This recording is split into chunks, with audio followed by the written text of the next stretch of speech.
Yeah. So welcome everybody. If you're just joining us, my name is Michelle Scholes. I'm an instructor here at Clackamas Community College's Environmental Learning Center, and we're in Oregon City in Oregon. And we're very glad that you can come and learn with us today from our speakers.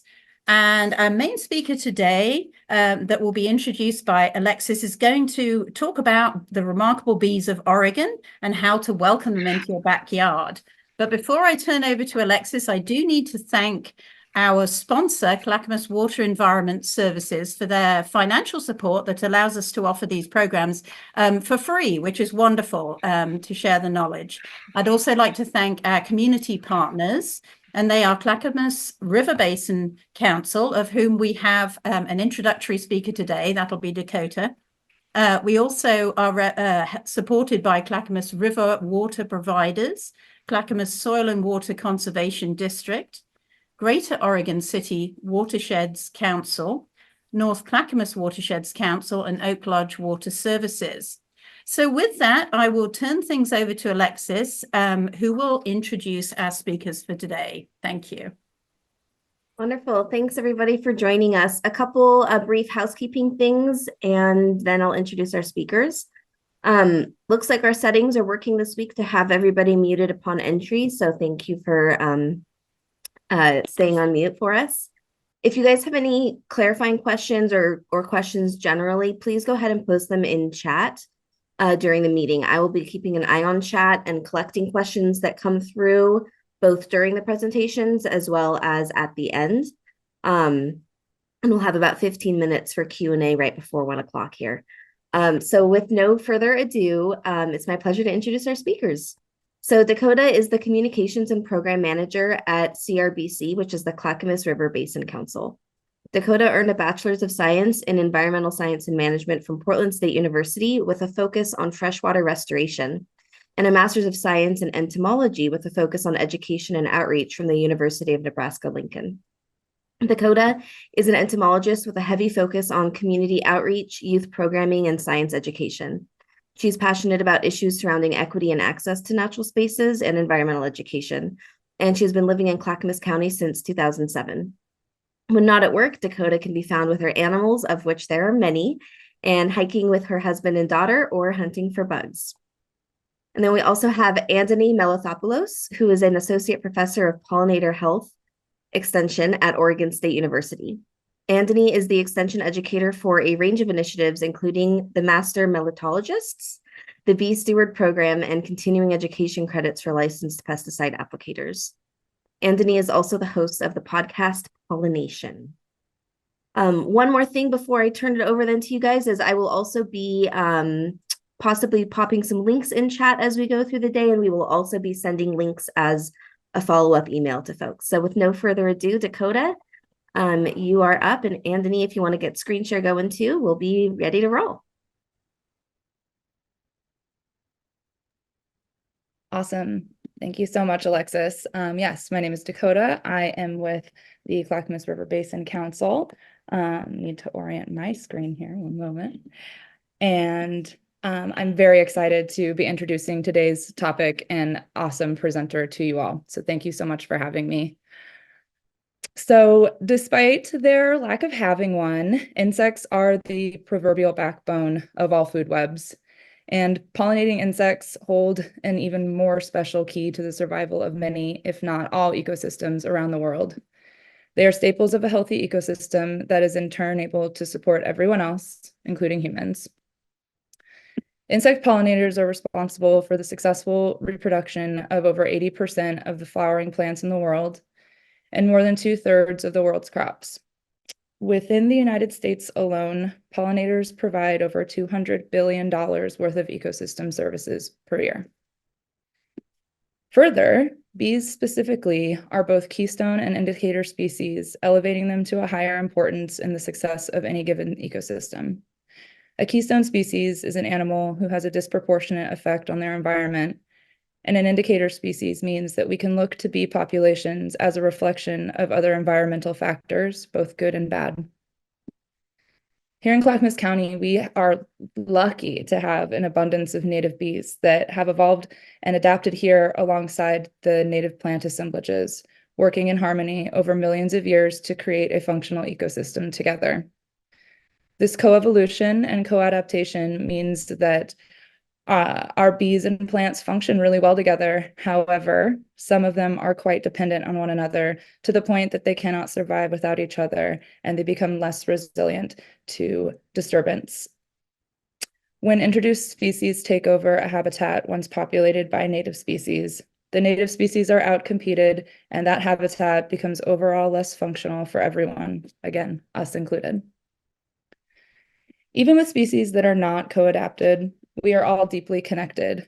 Healthy watersheds, of which we all live in one, which provide water, food, and necessary resources to humans, require a strong population of native pollinators. Pollinators keep plant populations healthy, which in turn keeps our water clean, water which is then utilized again by the pollinators in a variety of different ways.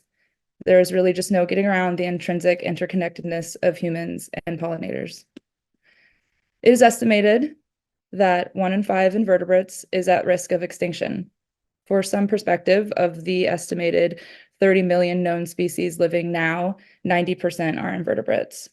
Studies have shown a 23% decline in wild bees in the United States from 2008 to 2013. And globally, it is estimated that 1 in 6 bees are regionally extinct and that more than 40% are vulnerable to extinction. Some primary reasons for these declines are human development, habitat loss, and pesticide usage. Additionally, an historic general poor attitude and lack of understanding towards our pollinating neighbors we share our yards with has fanned the dangerous flames for these bees. I think that together we can all do better going forward. So that can all start to feel a little bit dark, but I feel that it is important to remember that we really only can control our own behavior, and that if you start there, that's the first step to larger change. Some things around the county or metro area that you can do to take action to help pollinator health. You can take a pesticide pledge. Clackamas River Basin Council offers one. Metro has one. You sign up and get a free yard sign and commit to a chemical-free garden.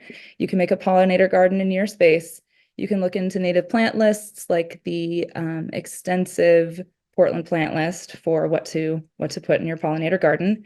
And you can volunteer with an environmental nonprofit that does work restoration or conservation that you care about. And finally, you can just spread the word about bees, how neat they are, how important they are, tell everyone about your favorite bees and all of the good work that they do for us.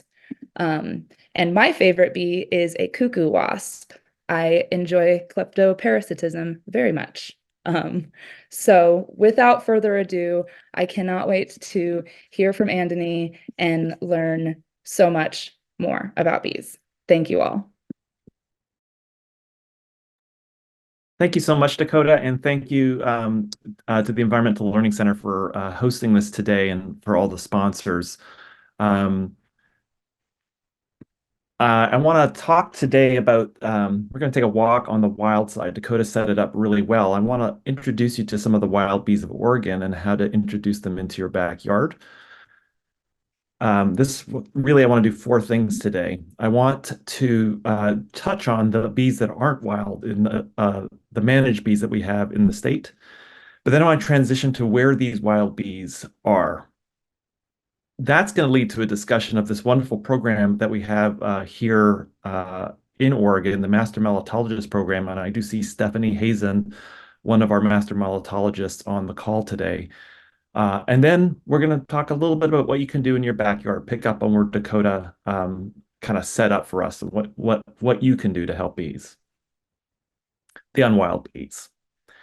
Now, as you know, we have well, maybe you don't know, we have a new bee license plate in the state of Oregon. And this plate features 2 bees. Well, there's a third bee. There's a hidden bee you have to find.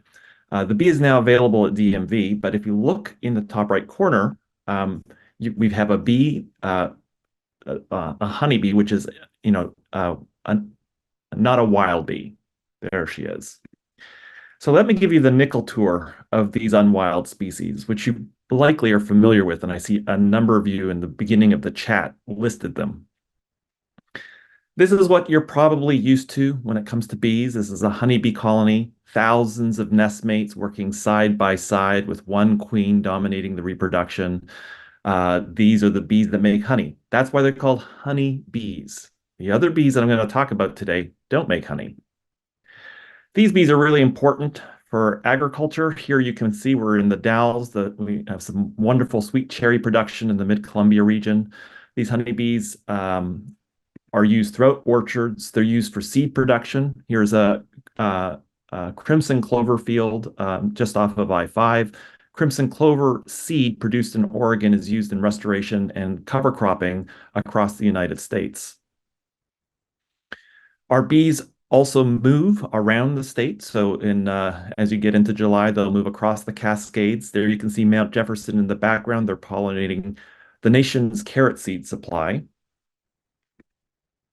And in fact, if you follow the honeybee around the state, you'll notice that it's pollinating a number of some of the most delicious foods and useful cover crop plants that we have in the United States. I was actually just down in Bandon earlier this week, where we have a burgeoning cranberry industry and some of the best cranberries in the state, all the way up to Hermiston, where we have wonderful Hermiston melons.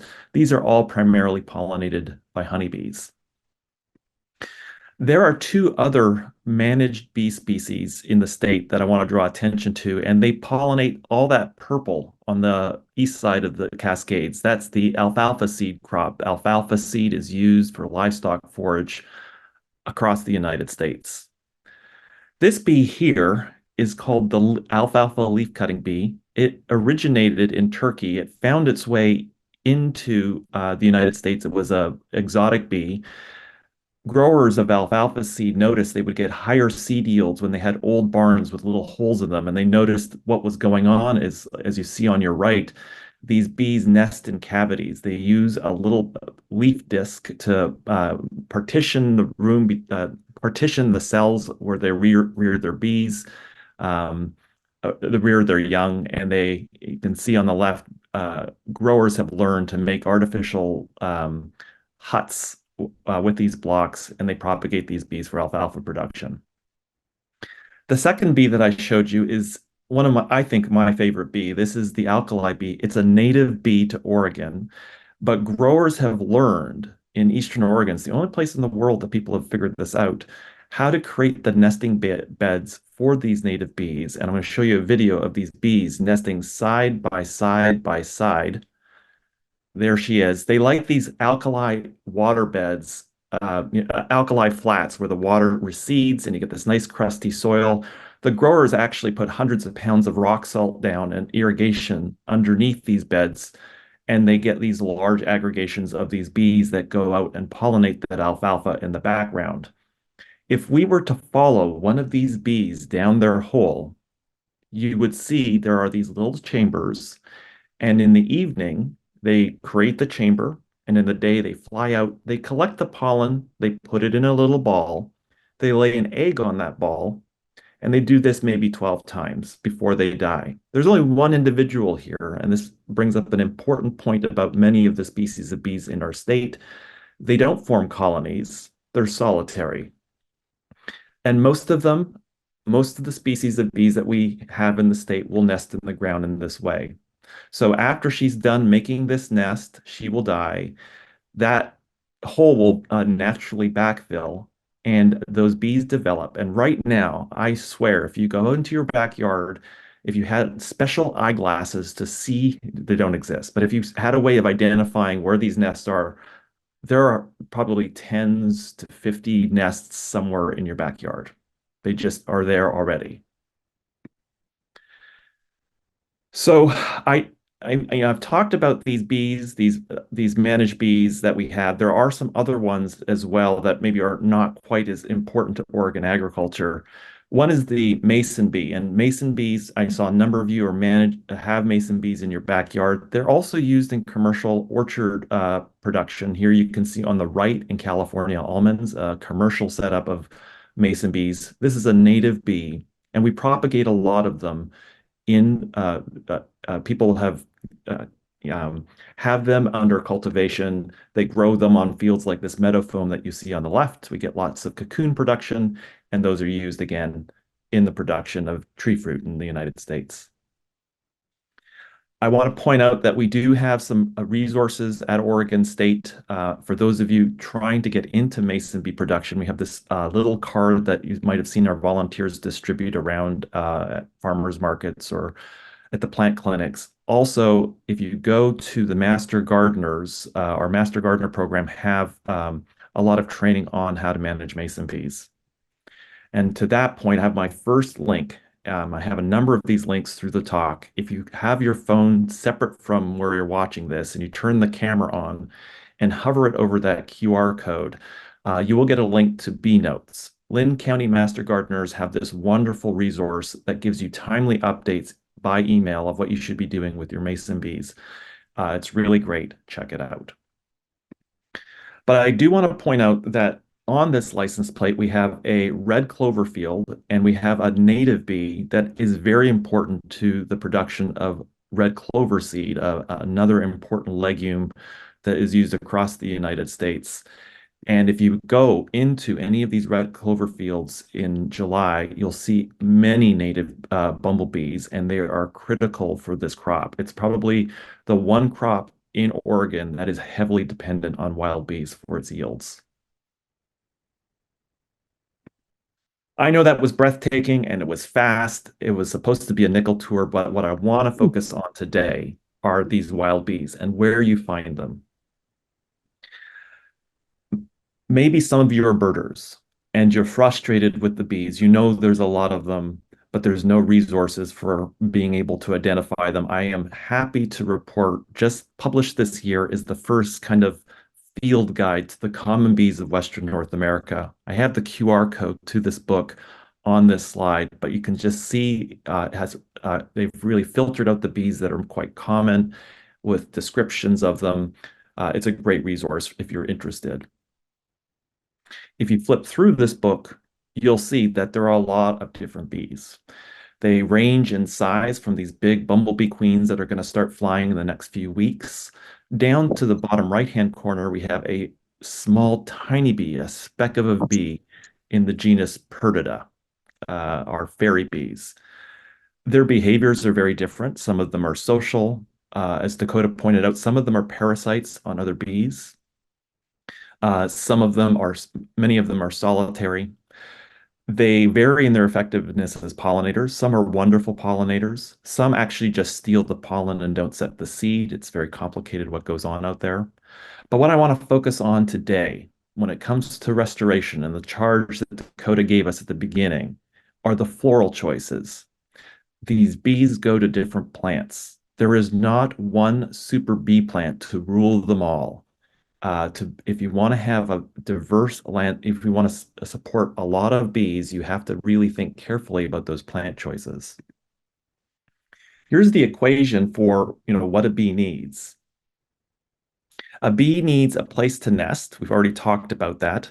And then from the point that they make that nest, they've got to access forage, which is for this little sweat bee in a Nootka rose, the nectar and pollen in that rose over the course of her individual lifespan. But as I mentioned, some of these bees form colonies, so over the lifespan of the entire colony.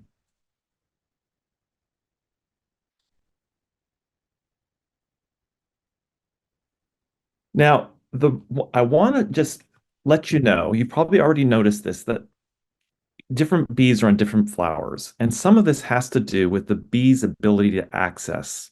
Bees have different length tongues. And so you can see on this golden currant, there's bees all around this landscape. But this bee has the tongue long enough to get to the bottom of that really long trumpet-shaped corolla. And so one of the reasons you see different bees on different flowers has to do with the length of their tongues. Here's an example of a bee with an exceptionally long tongue. You'll see these bees in the spring. They're fast-flying spring bees. You often see them on manzanitas, or you'll see them on things like vetches. They have the ability to get to the bottom of a very deep flower. Other bees don't. But I want to point out that this ability to access the nectar in a flower is not the only reason why you find some bees on different flowers. A really important reason has to do with the pollen. Bees specialize on pollen. They have some bees can digest pollen from a wide array of different plant taxa, families. Some are very narrow. And I'm showing you this California poppy to sort of underline this point, because poppies are one of the flowers that don't have any nectar at all. They only produce pollen. Another example of this are the lupins that are only provide pollen. There's no nectar provided in them. At this point, I just want to quickly, I guess I have these polls. I'm kind of curious if I can figure it out. Oh, here we are. Launch. Okay. Okay, so a poll has now, I guess I've kind of, this is, all flowers have both nectar and pollen, and you guys are straight on, you got it. It is false. Some flowers, like I've just talked about, like the lupin and the California poppies don't. Great job.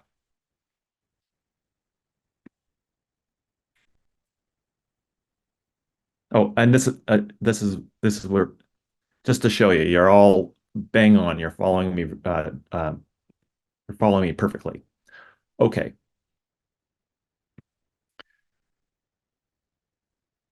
So here's what I want to get at. Here's the kind of key meat. This is going to blow your mind. So I've already kind of tipped my cards here. Some bees have the capacity to digest pollen from a wide array of plants. And these are typically social bees like honeybees and bumblebees. A colony, think about a bumblebee colony. Bumblebee colonies are going to be started, in the next month or so. And those bumblebees remain active right to mid or the end of summer.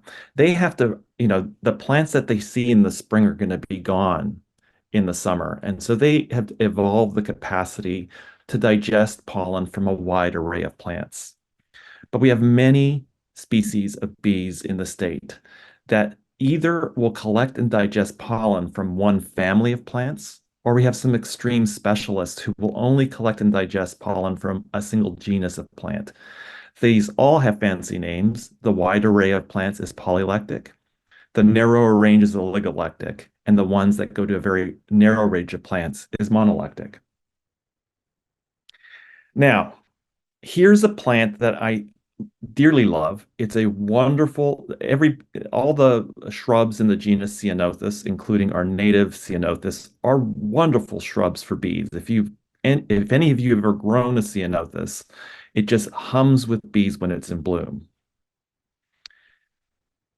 And we have Neil Bell, who's just retired, had this wonderful publication which you can download that shows that there's a wide variety of both native and cultivated Ceanothus, and if you want to extend the bloom time by just kind of getting these different cultivars side by side, you can get a wide breadth of bloom time.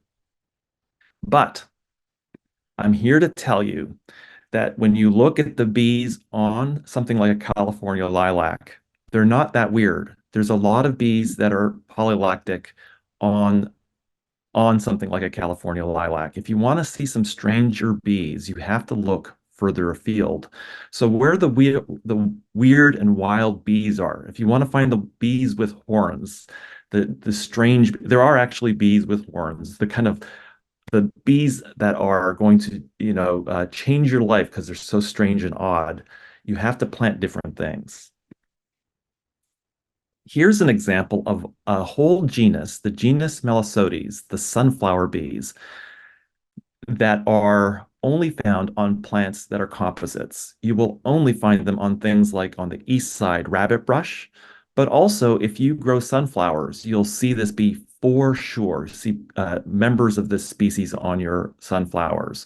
You'll know them because their back legs are exceptionally furry. Look at that back leg. She uses it for trapping pollen, and it's just huge, that comb that she's using to pack the pollen to take it back to her nest.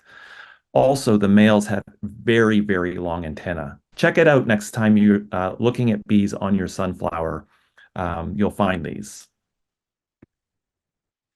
Just to point out, though, generalist bees also love composites. So just because of, and here we have a bumblebee, a generalist bee on Douglas aster, a plant that's been identified as one of the super bee plants by the Garden Ecology Lab at Oregon State University.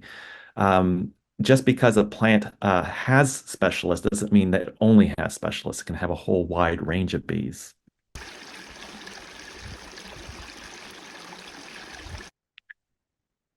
Another, getting a little bit more extreme, if you go to the east side of the state and you have Rocky Mountain bee plant, you may see bees of the genus Coleopsis going to it. There are some species of Coleopsis, which are a ground nesting bee, that are specific to Rocky Mountain bee plant. But I thought I'd give you an example from your own county. If you go up in elevation onto Mount Hood, you wait for the subalpine calochortus to come into bloom. This is a bee. This is in the sweat bee family. Diphoria calochorti will show up in droves. And in fact, here we are. If you want to know where the wild bees are, go to Mount Hood Meadows the third week of June, and you will see these bees. And you will also see these curious people as well, the Master Melittologists, which is what I want to talk about next. We have a program in Oregon that whose formula is to get all the curious people we can and have them look across the plants of Oregon for these wild bees. We call this the Oregon Bee Atlas. Anthony, I think you're right on time for your halfway mark. Okay, thank you so much. Yep. This is also maybe a good time for a second poll. I'm going to put a poll on to ask you. Here we go.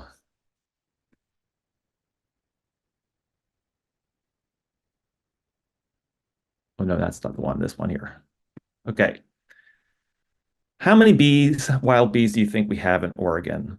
You saw on that slide there was about 8. But maybe you think there's more, 18, 80, 800. Just to put it into perspective, we have about 400 species of birds in the state and 10 species of snakes, I believe.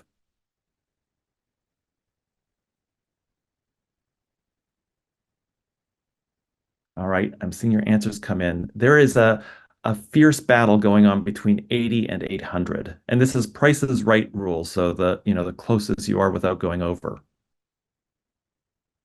Okay.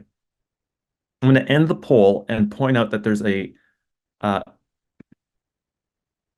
80 plus is sort of where people 80 plus is where people largely have it, although 800 is right behind. And I'm here to tell you that we now know for the state of Oregon, we're very close to 800. So great job, everybody.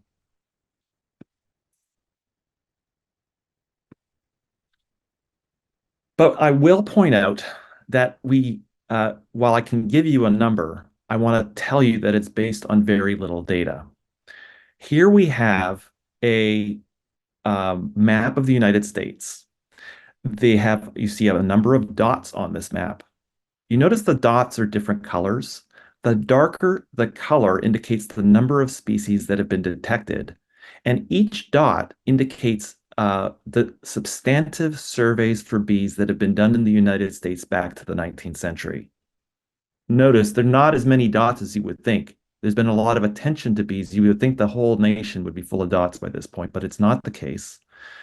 The other thing I want to point out is if you look at the color of the dots, look how it gets darker and darker the farther west you go. There are dots in the eastern United States, but there are just not that many species detected.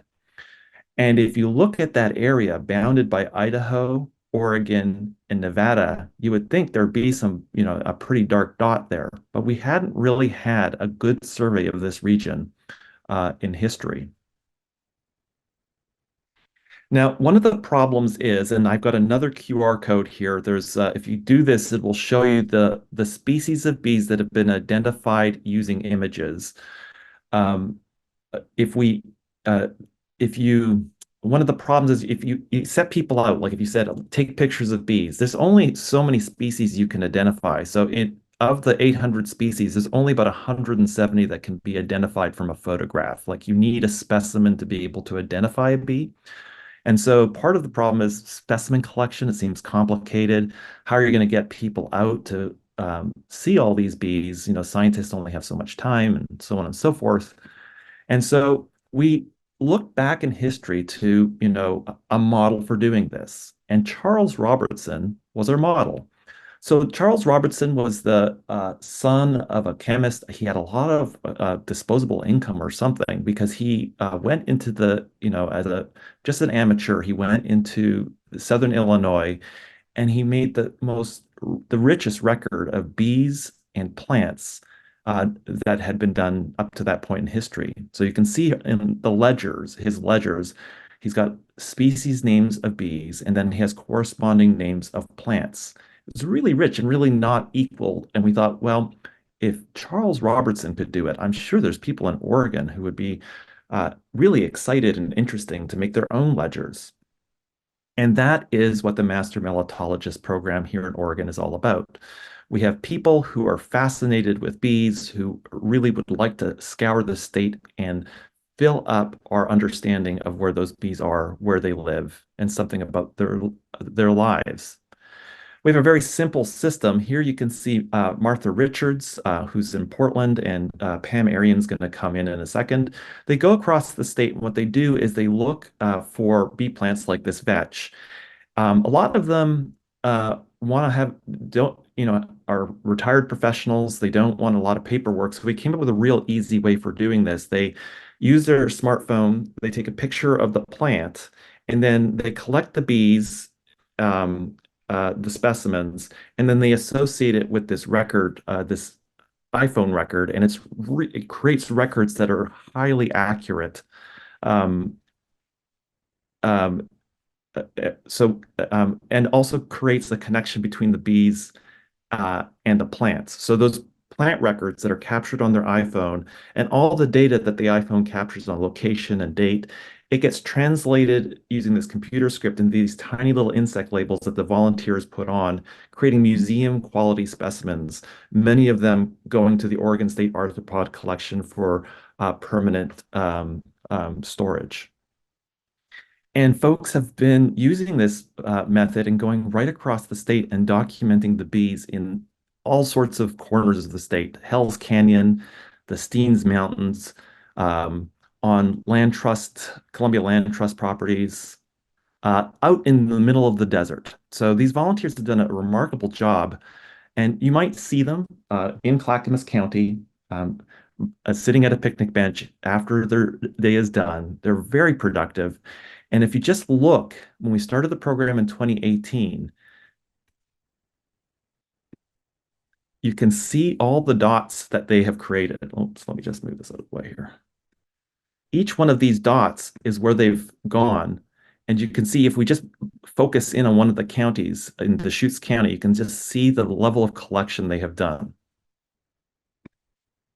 And what's great is this program's been so successful that it's been adopted in Washington State, British Columbia, and in Idaho. So we now know we've been able, through the work of these volunteers, and I see Andrea Mann has joined us as well. We have a couple of our volunteers on here today. We now know we have 700. We believe we've identified around 600 species, but by looking in the records, we believe the upper limit's going to be somewhere around 782. These bees are all the data is captured. We have a taxonomist at Oregon State University, Lincoln Best, who puts names on all of them. And the records have been exceptionally high quality. Here's 2 bees, for example. I'm just going to do a time check to make sure we're doing okay. Here's 2 bees, for example, that really hadn't been known to history. The one on the left, only known from 2 specimens, hadn't been seen in 50 years. Our volunteer, Judy Maxwell, down in Josephine County, discovered it in a rock garden on stone crop sedums. And after that discovery is made, our volunteers have been able to document its range all the way to the base of Mount Jefferson. Atoposmia oregana was also known from only a few specimens in history, and our volunteer, retired accountant from Corvallis, Ellen Waterous, rediscovered it in a number of locations in Mackenzie Pass. And what this has allowed us to do is something that no other state has been able to do. Kind of on the same scale as what Charles Robertson did, we can connect the bees to the plants that they visit. So if we have, they call this a bee plant network. So if that red species of bee goes to, the pink species of flower, the blue, and the green, we can look at all of these species and be able to tell you what flowers which bees are using. And I'm going to show you a slide of a kind of depiction of this data with our volunteers holding it up. You see on this slide the bees on the top, the names listed, and the flowers on the bottom, and each one of those connections are the connection between the bees and the plants in the state of Oregon. This is a remarkable piece of data, and it would not be at all possible without the dedication of these really remarkable people that you see standing behind this data set. This allows us to do things like this. This is from the Steens Mountains. When you look at these squiggly lines, we've broken them up in colors by bee families. And you'll notice, for example, if you look at the blue, which is the Apidae, which includes the bumblebees, you'll notice, for example, thistles, Cirsium, are absolutely important in that Steens system for bumblebees. We can now start to pinpoint restoration and ecological foci for people who are like in Clackamas County who are concerned with how to best invest resources to help different bees. And that brings me to sort of the conclusion of what you can do in your backyard. And I want to just refocus this just slightly, picking up on where Dakota left off, to say, I think you can add flowers in your backyards, but I do think what bees really need are intact plant communities. And so local initiatives like the Clackamas River Basin Council, they need volunteers to be able to clear out invasive weeds, as you can see in the bottom, somebody with a whole lot of ivy walking away, but also contributions. Some of the maintenance on these plant communities, you can get a project to clear out the ivy, but to have ongoing maintenance and land acquisitions, this requires funding. So really support your local initiatives. That's the number one thing that you can do.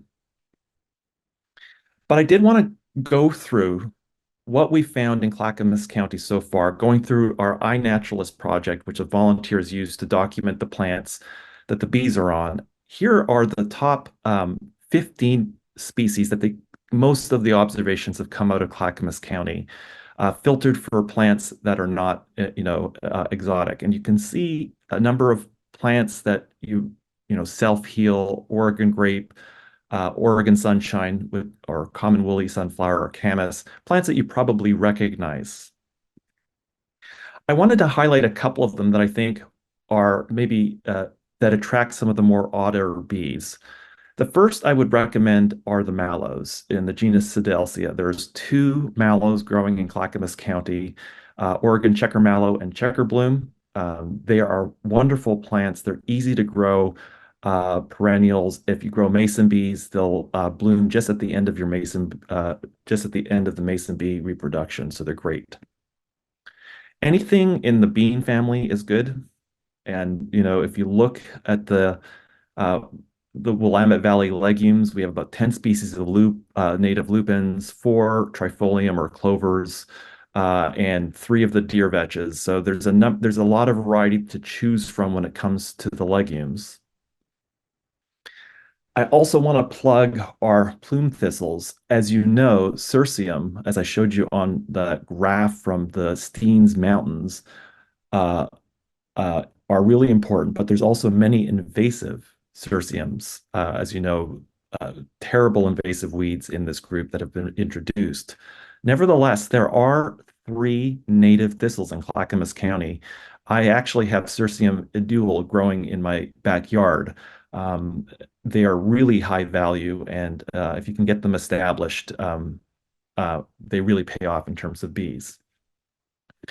I want to conclude by just talking about our composites. So we have a rich array of composites that will grow late in the year, including our American asters, the goldenrods, and then gumweeds and tarweeds, genus Madia and Gredilia, that will bring in a whole host of bees later in the summer. And they're water-wise plants, natives. They're great for your garden. We have a number of resources to help you with this. And, I've been mainly talking about Forbes, but we do have an extension publication called Shrubs and Trees for Bees, headed by Scott Mitchell, who's a graduate student. I have the QR code there for you to download it. And I would say when it comes to shrubs, here's probably the four highest impact shrubs you could have: Oregon grape, ocean spray, snowberry, and willows. Willows have a number of very specialist bees associated with them. They're extremely high value if you can fit them in your property. Some of these plants are hard to find, and you can only find them at your Soil and Water Conservation District plant sale. I want to remind you that there's a QR code there that will take you. You can just shop right away. The East Multnomah Soil and Water Conservation District plant sale is open. Inventory is drawing down quick. It's a great way to get some of these plants into your garden for very little money. I saw Signa Danler on the call. Signa was key in coming up with these resources that we provide to our volunteers to distribute out, including this card with some garden designs and some garden tips associated with protecting bees. That's what I've got for you, folks. Those are the four things I hope I've gotten across. If you have some appreciation for the bees that are unwild, you've learned something about the wild bees and their odd life cycle lifestyles, and how there are some very interesting association with different plants, and how the Master Melittologists are really heading up Oregon, leading the nation, in fact, in our understanding of bees, and a few tips for your backyard. If you are crazy enough and nerdy enough to want to be a Master Melittologist, here is the program. We'd love to have you. Clackamas County could get a few more records. And with that, I want to thank, we are supported by a number of grants. The new Oregon license plate, part of that revenue goes to supporting the taxonomist position at OSU. We've had a number of private donations. And I see Stephanie Hazen on the call, who's contributed private donations to our endowment to try and keep the discovery of bees in the state of Oregon going on in perpetuity. Thank you so much. Andony, thank you so much. This was really great. I've had a lot of questions rolling through, so I will get into them with no further ado. Maybe one of the first things is, I'm not sure if last night or today is the last day of the East Multnomah plant sale, and I know that they sold out of a lot of stuff. And Cassie just put in the chat that Marion Soil and Water Conservation District also has some native plants left for folks in Marion County. So that link is in her comment towards the bottom here. Thank you. Yeah, and all right, let's get into it. So there was a bit of conversation sort of around the work to remove invasive species and replanting with native plants. Like Stephanie Hazen actually pointed out in chat that if you clear out ivy and blackberry, you need to plant it with something equal or better for those species that have come to rely on those plants, even though they are non-native and pretty opportunistic. And she wrote that leaving it bare is not the goal. So I'm wondering, Andony, if you can speak a little bit to whether seed mixes are a good way to mitigate that, whether there's specific ways to avoid harming native insects and plants. And then I have one more follow-up question I'll tie in. Yeah, it's the big problem. As soon as you who has the best kind of perspective on this that I've heard is Linda Boyer at Heritage Seedlings. Linda does a lot of restoration work, oak savanna work, and the way that she talks about it is as soon as you release, you take an invasive weed out, you'll notice that there's a lot of forbs that are underneath there, and you want those you don't have to pay for. They're really high value plants that are already in place. but you're going to need to get something down real quick. The cheapest way to do this are grasses. I was just out at the Greenbelt Land Trust, and I noticed when they're doing oak savanna restoration, they will go down with a mixture of some percentage of grass, but also with forbs. If you think about those savannas over time, they have a kind of mixture of things like Romer's fescue and forbs in between. And the Romer's fescue sort of, if you went straight in with forbs, you might get a lot of weeds coming in. Key to that management strategy is regular mowing, and they use grazing. So you need to constantly be working it up. You can't just put a seed mix in the ground and walk away. It's going to require constant management after that. Thank you.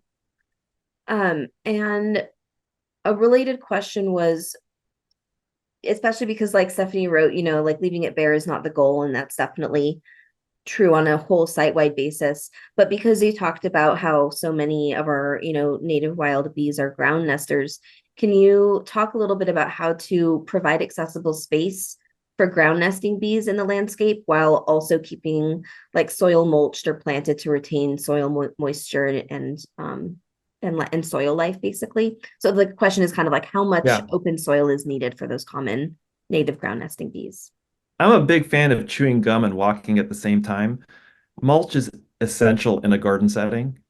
As you point out, it has so many ecological benefits. And I think there's a kind of mixed message here because people hear ground nesting bees, should I not mulch or should I mulch? That's like maybe one way that question manifests at a garden scale. I would say mulch. Bees are going to find some place to nest. They really do. They kind of, I'm not sure that ground nesting is limited.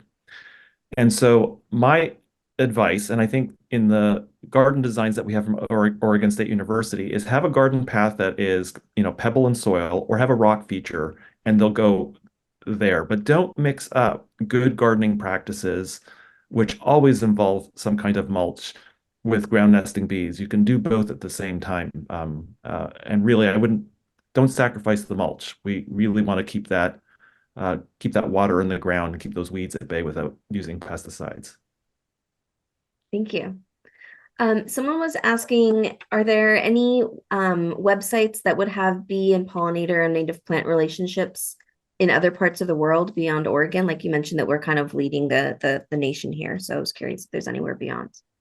It's always generic. So there's many, many plant lists out there. You can find plant lists for bees everywhere. This kind of finer grain, which bees and which plants, like connecting the bees in your area with the plants in your area, at this point is really an Oregon specific thing. We're hoping the program that we have is expanded across the Pacific Northwest and is now starting in New Mexico. So we're hoping that as we go forward, this will be available, and we'll have data visualization tools online where somebody can.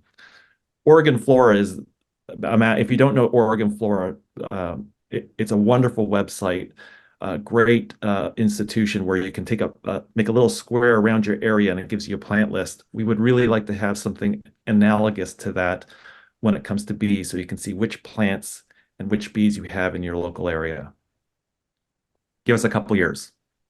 Cool. Someone asked, what is it about pollen in different families that allow only certain bees to digest them? And what gives honeybees the ability to digest all types of pollen? I'm not entirely sure. From what I understand, and it's likely quite complicated and the nuance is still not known to science, some plants have toxins in their pollen. And I think a good example of this is pollen from the composites. It isn't, honeybees don't do great on, even generalists don't do great on pollen from asters. There's something in those asters that may be trying to restrict the pollinator guild that's going to them. Something is going on. There's something indigestible about certain pollens. And so somehow over evolutionary time, some bees have really tried to overcome those barriers because of the constraints of evolution, because they have to go across these different taxa because they're social. I don't know exactly the mechanism, and I bet you if you looked into it, there was multiple mechanistic barriers to certain bees digesting it. Great, thanks. Someone asked, out of the over 800 species, what percent would be likely to be found in more urbanized and developed areas? And should some species be prioritized when trying to promote more habitat in home gardens? That is a great question. My sense isn't, probably Cigna can, I see Cigna just texted. There's been a great project out of the Garden Ecology Lab, again at Oregon State University, to create a tool for identifying bees in Portland metro gardens. And there are some specialist bees, and there are some bees that are just cosmopolitan. You find them in Minnesota. They're native and they're wild, but you'll find them in Manhattan. You'll find them in Minneapolis. You'll find them in Portland. There are kind of these bees that kind of like hardscape landscapes. Here's what I say. Maybe shift your question a little bit. We have areas of the state that have intact plant communities that you could try and spend a lot of money in your garden to try and get them there. They're not there. Do two things at once. Contribute to conservation efforts in parts of the state away from the city. Our bee plant diversity is in places like the Steens, the Wallowas, the High Cascades, Cascade Sissy. Contribute to organizations that are doing conservation there. And then just, diversify. I think the Garden Ecology Lab has done a great job with assessing different plants in urban landscapes that are native plants that are of higher value. We'll try to get that out to you, that link out to you. Garden Ecology at Oregon State University, you'll be able to find their plant recommendations. I think that's maybe the best way to go. But don't forget, you can't just do this in your backyard. You're really going to have to support other initiatives outside of the city limits. Thank you. I appreciate that emphasis, especially in a kind of backyard focused series. It's a good prompt to get out there and volunteer, contribute to folks. I appreciate you saying that. Someone asked if there are any tips for photographing bees if we see them and want to post them onto iNaturalist.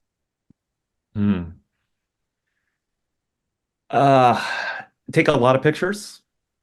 As you know, you don't have a lot of time. Some plants, like sunflowers, it's very easy to take pictures on bees because there's so many florets. You saw, for example, I had in my slideshow a bumblebee on a Hall's aster, a Douglas aster, and it had to probe every floret. So that's one tip is find plants where bees spend a lot of time on. Take a lot of pictures. Be prepared to have something that you can, having a macro lens, and I see Stephanie has posted an example of a macro lens that you can stand a ways back and get an image from them. But you really need to take a lot of images, a lot of pictures. Oftentimes they're moving too quick. And so there's no way around that. But you'll be surprised what people can identify. There's a number of world-class bee experts that go through iNaturalist every day and identify bees. But if I can just say one last thing, if you are a botanist out there and in the region, I would really encourage you to go to the Master Melittologists Oregon Bee Atlas iNaturalist project and identify plants for us. We really could use your botany expertise in identifying some of these plants. It really helps us out doing the plant identification. That's really good to know. I know folks in my network that I might direct there. Okay. Someone asked early on, they have noticed many like bee traps in July and August in their neighborhood. And we're wondering, how do we discourage this, and or are there natural ways to discourage bees around picnic tables and backyards for those that wish to do so? It's a great question. And I think what they're referring to are not bees, but yellow jacket wasps. So they are social. Yeah. They look, bee-like, but they are wasps. We have a number of them that are native, but we also have a number of exotic ones that are also throughout. There's 30 species of yellow jackets. So I'm not sure you should discourage it. I'd rather people do the trapping in their backyards if they're going to have wasp problems than use an insecticide. I think it's a much more sustainable way of there's less going into the watershed. Watersheds have, our watersheds have terrible problems with pesticide usage, and I really love the programs that you have to highlight, certify your land as you're not using pesticides on them. These traps usually have a lure, and what to be really effective, using them early in the year to trap the queens out before they form nests. None of them are endangered. We have no endangered or threatened yellow jackets, and so my sense is that the traps are probably the most sustainable way of dealing with them if they're a nuisance around your backyard. Great. Thank you. We're getting towards the bottom of my list. I just have a couple questions left. So I wanted to encourage anyone here that has maybe a follow-up question to pop those in. And I'm going to put our evaluation link for today's workshop in the chat, and also invite you guys to join us next week for the Garden Smart for the Changing Climate presentation. And for now, though, Andony, I'm going to convey just a couple questions. Someone asked, are there any organizations that want to place beehives in private backyards that you know of? And I was wondering if you could address, I don't know if that question needs a bit more like redirection, as far as my understanding personally is that beehives are for European honeybees. Yes, thank But you. you also Yeah, talked so about other types of habitat. So yeah, beekeeping is honeybees are not native to North America. They are native to Africa and Europe, Middle East.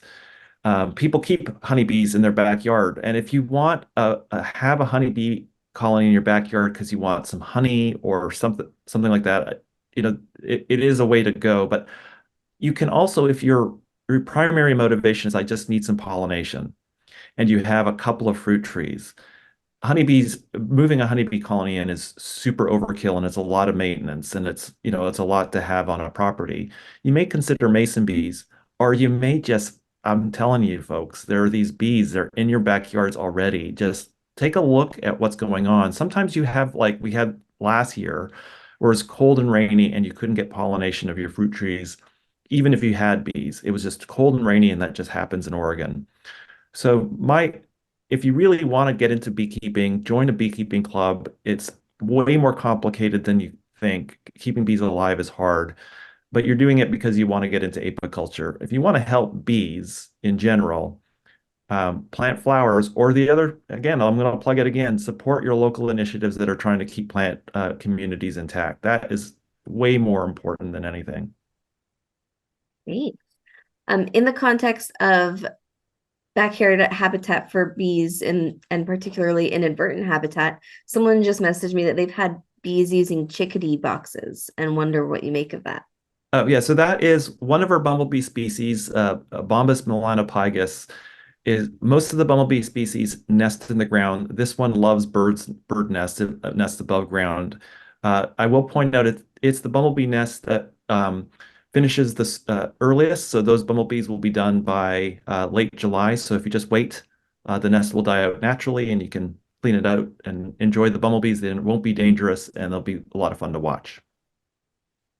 I did not expect you to know exactly which bee was using that chickadee nest. That was really cool. I get that question every June. I know exactly what it is. That's cool. All right. Back when we were talking about potential like toxins in pollen and stuff, I think it was Stephanie who asked this question that I might see if you can scroll back up to. It's above Andony, some of the conversations about like camera specifications, and just above the pollinator partnership link.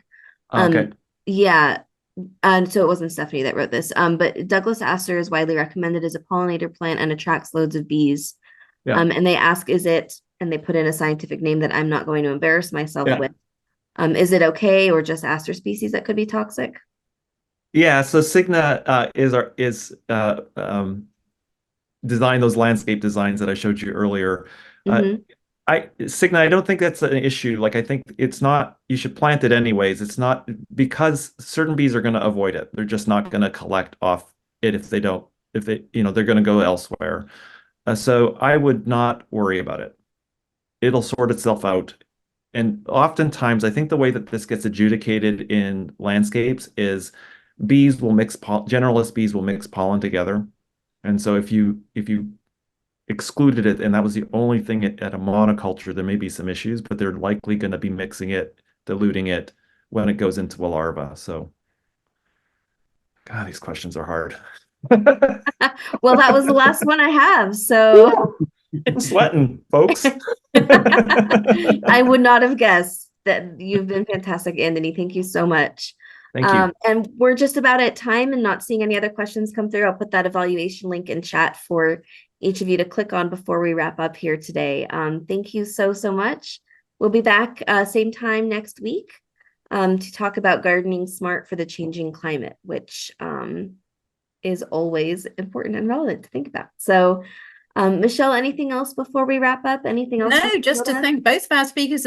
Very interesting stuff. And we will be sending out a link to the recording. So if you didn't catch all of those QR codes, you'll be able to get those from the recording link that we'll send out in the next couple of days. And we'll also be sharing the resources that Dakota and Andony have shared with us with you to look up those different resources.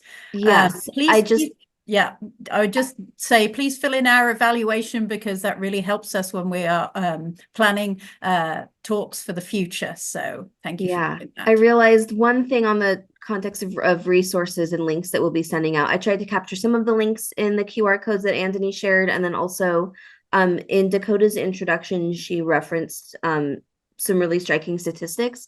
And so the links that we will send out will include those various sources that she was referencing. Mm-hmm. Perfect. Okay. Thanks very much. Thanks, Andony. Thank you, everybody. Thanks, Okay. everyone. See you next time. Bye-bye.